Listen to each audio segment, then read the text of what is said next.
मुरबाड मतदारसंघातील मतदार यादीमध्ये घोळ असल्याचा आरोप जयंत पाटलांनी निवडणूक आयोगाच्या भेटीमध्ये केलेला आहे। मुरबाड विधानसभा मतदारसंघातील बूथ क्रमांक 8, 9 आणि 10 मधील नवीन मतदार यादीमध्ये घोळ कायम असल्याची बाब समोर आलेली आहे। अवघ्या 8 ते 9 महिन्यांमध्ये या तिन्ही बूथमध्ये जवळजवळ 742 मतदारांची नवी नावं दाखल करण्यात आली आहेत। मात्र हे मतदार या भागामध्ये राहत नसल्याची बाबही समोर आल्या असल्याचा आरोप शिवसेना उद्धव बाळासाहेब ठाकरे पक्षाचे जिल्हा प्रमुख अल्पेश भोईर यांनी केला। तसे पुरावे आपल्याकडे असल्याचं त्यांचं म्हणणं आहे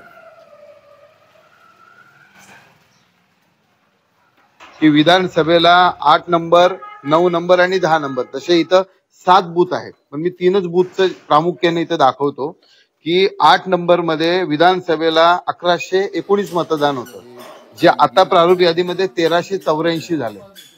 9 नंबर मध्ये विधानसभेला 798 मतदान होतं, जे आता 1195 झाले। आणि 10 नंबरच्या बूथ मध्ये 775 मतदान होतं, जे आता 855 झाले।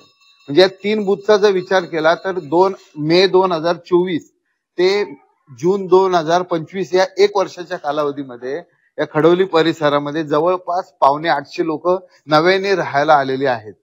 परंतु आमचे काही पदाधिकारी असतील, शिवसेना उद्धव बाळासाहेब ठाकरे पक्षाचे किंवा राष्ट्रवादी शरदचंद्र पवार पक्षाचे काही कार्यकर्ते, पदाधिकारी किंवा आम्ही स्थानिक लोक, आम्ही जेव्हा ह्या यादीचा अभ्यास किंवा अध्ययन केला त्यावेळेला एक गोष्ट प्रामुख्याने लक्षात आली की ह्या यादीमध्ये जी काही नव्याने लोकांची नावं याच्यामध्ये नमूद करण्यात आलेली आहे, अशी कोणतीही लोक या खडवली परिसरामध्ये राहत नाहीत।